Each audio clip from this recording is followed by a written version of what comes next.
Ako nga pala si JP. Dating may 6 packs. Ngayon 1 pack na lang.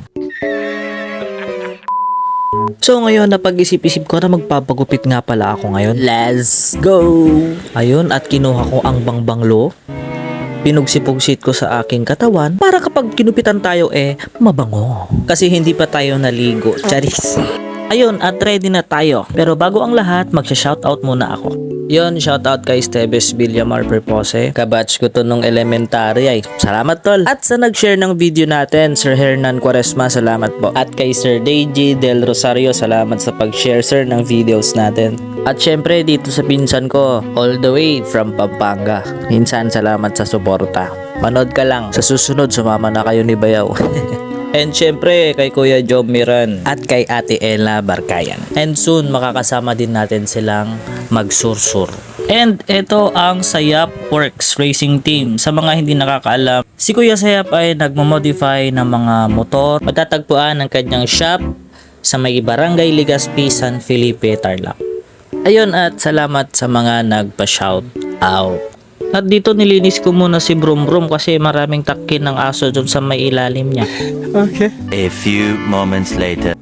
Ayun, at nakita nyo na yung donut sa tiyan ko. Ay, paalis na pala ako. Masarap kasi ang mangan mga kasorsor kaya yan, nagbibilog na ang tiyan kes. Okay. Ayun, at nakasangpot na ako dito kay barbershop, kay Joshua. Pero wala siya dito. Ay na, ma-stress sa Mildred. Iso nga tatta. Agawi da man lang ang tagpanunutak no niya iti maaramid. Iso na lang kasi yung nakakaalam ng pukis ko kaya mas gusto ko siya nagpapagupit. Ano daw? I mean, mas gusto ko sa kanyang nagpapagupit kasi siya lang nakakaalam ng pukis ko 'Di ba guys? Meron talaga yung hinahanap-hanap mo na gupit, meron din yung tao na talagang mas gustong-gusto. Ano daw? Ba't napunta doon? No! God, please, no! So yun, at nakasangpot na ako dito sa bahay. Hindi ko na alam kung anong obrain ko dito. Siguro susutilin ko na lang tong mga pamangkin ko.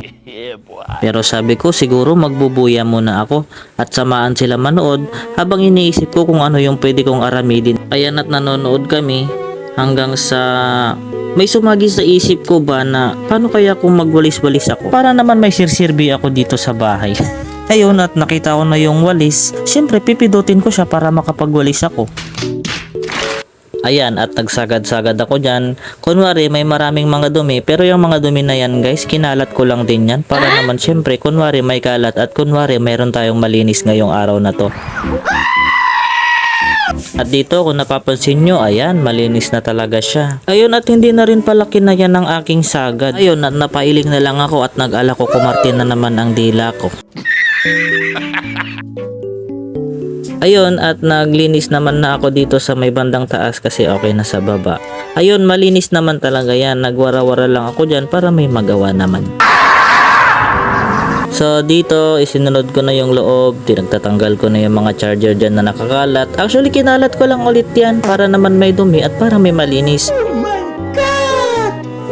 Ayan, dapat yung mga helmet nakaayos din. Ayun, at imuli na ako sa nga to para nagsagad-sagad. Pababa ng pababa. Para bang 6 bamba. Ispagiting pababa ng pababa. Okay. So ayun, at natapos na naman ang isang araw ko na makabuluhan na ito kunwari pagod ako.